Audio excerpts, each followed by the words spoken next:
Students, आज class 9th civics में हम लोग फर्स्ट लेसन का पार्ट 2 पढ़ेंगे। पार्ट 2 में हम लोग लोकतंत्र की विशेषताओं के बारे में अध्ययन किया जाएगा। जैसा कि इससे पहले हम लोगों ने पढ़ा कि लोकतंत्र की क्या विशेषताएं हैं, लोकतंत्र क्या है, लोकतंत्र में क्या क्या चीज़ें जरूरी हैं।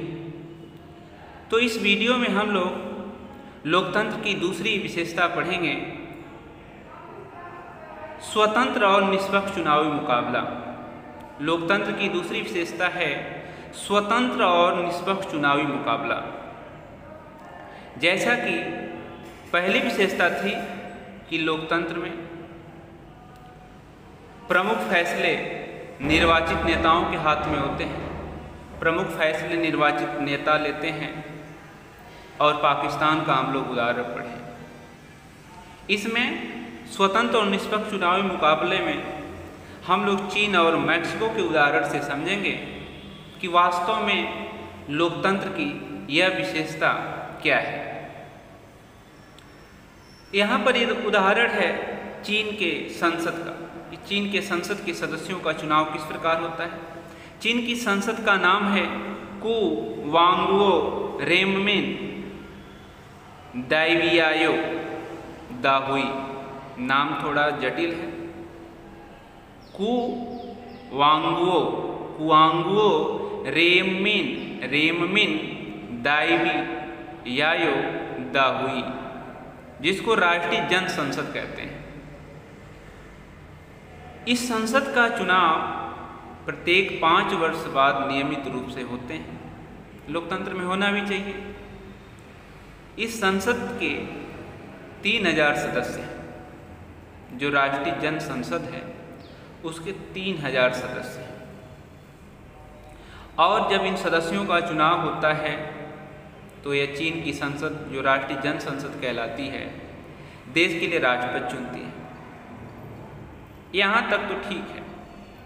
अब यह तो लोकतांत्रिक प्रक्रिया के तहत हो रहा है, परंतु चुनाव लड़ने के लिए जो उम्मीदवार होते हैं उनको कम्युनिस्ट पार्टी से मंजूरी लेनी पड़ती है। कम्युनिस्ट पार्टी जिसको चुनाव लड़ने के लिए कहेगी, अनुमति देगी, वही चुनाव लड़ सकते हैं, अन्यथा चुनाव आप नहीं लड़ सकते हैं। वहाँ पर दूसरी कोई पार्टी है ही नहीं। तो कम्युनिस्ट पार्टी से अनुमति लेने के बाद ही आप चुनाव में लड़ेंगे, जीतेंगे, संसद में जाएंगे, फिर राष्ट्रपति का चुनाव करेंगे। तो यहाँ पर कैसे हम कह सकते हैं कि यहाँ लोकतंत्र है। लोकतंत्र में तो स्वतंत्र और निष्पक्ष चुनावी मुकाबला होना चाहिए। यहाँ तो कोई मुकाबला ही नहीं है, केवल कम्युनिस्ट पार्टी है, दूसरी पार्टी है ही नहीं। तो यहाँ पर लोकतंत्र वास्तव में है नहीं, क्योंकि प्रतियोगिता ही नहीं है। चुनाव जो निष्पक्ष हो ही नहीं रहा है, वो तो आपको वोट देना है, कम्युनिस्ट पार्टी को ही देना है। उसी तरह उदाहरण है मैक्सिको का। देखिए, मैक्सिको 1930 में आज़ाद हुआ। उसके बाद से लगातार 6 वर्ष के बाद वहाँ राष्ट्रपति के लिए चुनाव होता है।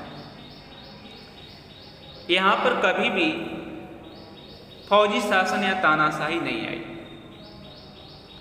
सन 2000 तक हर चुनाव में एक ही पार्टी जीतती रही। जैसे वहाँ पर कम्युनिस्ट पार्टी चीन में है, उसी तरह मैक्सिको में क्या है, PRI पार्टी है, इंस्टीट्यूशनल रिवोल्यूशनरी पार्टी को जीत मिलती रही, और यही हमेशा सत्ता पर काबिज है। तो दोनों जगह देखिए कि यहाँ पर कोई पार्टी नहीं है, चुनावी मुकाबला ही नहीं है, एक ही पार्टी को वोट देना है। तो चीन और मैक्सिको दोनों देशों में लोकतंत्र नहीं था, क्योंकि लोकतंत्र निष्पक्ष और स्वतंत्र चुनाव पर आधारित होना चाहिए, ताकि सत्ता में बैठे लोगों को जीत और हार का समान अवसर मिलना चाहिए। तो चीन और मैक्सिको के उदाहरण से हम देखें कि यह नहीं है कि केवल चुनाव हो रहा है नियमित, 5 साल पे चुनाव हो रहा है, 6 साल पे चुनाव हो रहा है, जनता चुन रही है। उसमें देखना है कि स्वतंत्र चुनाव हो रहा है कि नहीं, निष्पक्ष हो रहा है कि नहीं, चुनावी मुकाबला हो रहा है कि नहीं, तब वहाँ पे लोकतंत्र होगा। अगली विशेषता है एक व्यक्ति एक वोट का मोल, यानी प्रत्येक व्यक्ति के वोट का मूल्य समान होना चाहिए। यह नहीं कि गरीब के वोट का मूल्य अधिक होना चाहिए, गरीब के वोट का मूल्य कम होना चाहिए, अमीर के वोट का मूल्य अधिक होना चाहिए, स्त्री के वोट का मूल्य पुरुष से कम होना चाहिए। ऐसा नहीं होना चाहिए। एक व्यक्ति है, वह नागरिक है उस देश का, तो उसके वोट का मूल्य समान होना चाहिए। सऊदी अरब का उदाहरण है, यहाँ पर देखिए महिलाओं को वोट देने का अधिकार ही नहीं है। इस्टोनिया एक देश है जहाँ पर क्या है, वहाँ पर नागरिकता से संबंधित कुछ नियम है। क्या नियम है कि रूसी अल्पसंख्यक जिनको मताधिकार प्राप्त करना मुश्किल है, जो रूस के लोग वहाँ पर बसे हुए हैं, जो नागरिक हैं इस्टोनिया के, उनको मताधिकार नहीं प्राप्त है। उनको मताधिकार प्राप्त करने के लिए बहुत ही मुश्किलों का सामना करना पड़ता है, और वहाँ के जो नागरिक हैं उनको आसानी से नागरिकता मिल जाती है। तो यहाँ पर भी क्या, एक व्यक्ति एक वोट का मोल नहीं है, क्योंकि यहाँ पर भेदभाव। उसी तरह से फिजी का उदाहरण है। फिजी में देखिए, फिजी में जो फिजी के मूल निवासी हैं उनके वोट का मूल्य अधिक है। किससे अधिक है? जो भारतीय मूल के लोग वहाँ की नागरिकता को ग्रहण किए हैं उनके वोट के मूल्य से अधिक है फिजी के मूल निवासियों के वोट का मूल्य।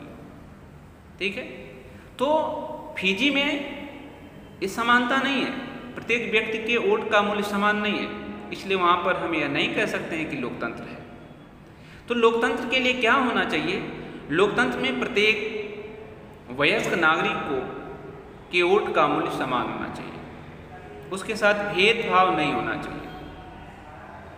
अगली विशेषता है कानून का राज और अधिकारों का आदर। कानून का राज और अधिकारों का आदर। इस उदाहरण को हम जिम्बाब्वे से देखते हैं। जिम्बाब्वे में एक पार्टी है जानु पीएफ दल। जानु पीएफ दल वहाँ की एक पार्टी है जो हमेशा सत्ता में रहती है। इसके नेता हैं रॉबर्ट मुगाबे।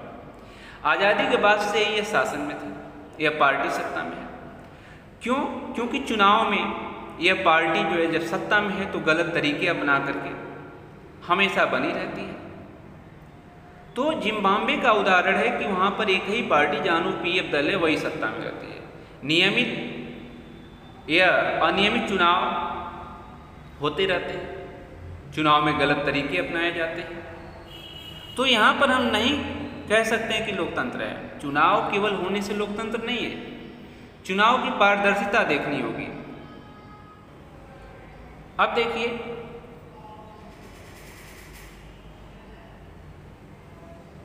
विपक्षी दल जो है जिम्बाब्वे में विपक्षी दल के कार्यकर्ताओं को परेशान किया जाता है। जो अदर पार्टियां हैं, जानु पीएफ के अलावा जो और पार्टियां हैं, उनको परेशान किया जाता है। इनकी सभाओं में गड़बड़ी फैलाई जाती है, क्योंकि जो सत्ता में वो क्या करते हैं, जो अन्य पार्टियां हैं जो सत्ता में नहीं हैं उनमें गड़बड़ी, उनकी सभाओं में गड़बड़ी पैदा की जाती है, कार्यकर्ताओं को परेशान किया जाते हैं, उनको जेल में डाल दिया जाता है। जो टेलीविज़न और रेडियो पर सरकारी नियंत्रण है, इन पर केवल जो टेलीविज़न और रेडियो पर केवल सरकार के ही प्रचार आते हैं, सरकार के बारे में ही बताए जाते हैं, सरकार की तारीफ की जाती है। ठीक है, सरकार के विचार प्रसारित किए जाते हैं। अगर जो सरकार की आलोचना कोई अखबार कर रहा है, कोई समाचार पत्र कर रहा है, तो उसके एडिटर को परेशान किया जाता है, उसको जेल में डाल दिया जाता है, उसके ऊपर देशद्रोह का मुकदमा लगाया जाता है। सरकार जजों पर भी दबाव डालकर फैसले अपने पक्ष में ले लेती है। सरकार जो है जजों पर भी दबाव डालकर फैसले अपने पक्ष में ले लेती है। तो इस प्रकार हम कह सकते हैं कि वहाँ पर लोकतंत्र नहीं है। केवल चुनाव होने से लोकतंत्र नहीं होता है। चुनाव में प्रत्येक व्यक्ति को स्वतंत्रता होनी चाहिए, चुनावी मुकाबले समान होने चाहिए, जो संवैधानिक संस्थाएं हैं उस पर सरकार का नियंत्रण नहीं होना चाहिए, वो स्वतंत्र होनी चाहिए। तो इन सब मामलों में सरकार लोकतांत्रिक नहीं है, क्योंकि न तो नागरिकों को बुनियादी अधिकार, न तो विपक्ष दल, न तो नागरिकों को बुनियादी अधिकार और न विपक्षी दल है और न ही न्यायपालिका है। तो विपक्ष का होना जरूरी है। लोकतंत्र के लिए विपक्ष का होना जरूरी है। विपक्ष को भी समान अवसर मिलना चाहिए। अब आगे देखते हैं कि एक लोकतांत्रिक सरकार के लिए क्या जरूरी है। एक लोकतांत्रिक सरकार संवैधानिक कानूनों और नागरिकों के अधिकारों द्वारा जो खींची गई लक्ष्मण रेखा है उसी के भीतर रह करके काम करनी चाहिए। यह नहीं कि मनमाने ढंग से।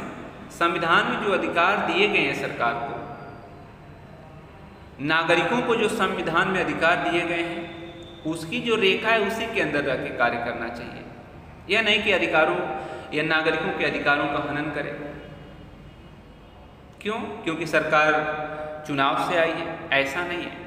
नागरिकों के अधिकारों को सुरक्षित रखना सरकार का दायित्व है। तब हम कह सकते हैं कि उस देश में लोकतंत्र है। तो इस तरह से हम लोकतंत्र को बहुत अच्छे तरह से पढ़ा कि लोकतंत्र वास्तव में क्या है। केवल चुनावी प्रक्रिया, चुनाव द्वारा राष्ट्रपति का चुनाव हो जाना, सरकार स्थापित हो जाना लोकतंत्र नहीं है। लोकतंत्र के लिए सबके अधिकारों को सुरक्षित रहना जरूरी है और यह कार्य एक लोकतांत्रिक सरकार ही कर सकती है। तो इस प्रकार से इस वीडियो में यदि आप लोगों को कोई प्रॉब्लम है तो फिर से पूछ सकते हैं। इसके साथ ही थैंक यू।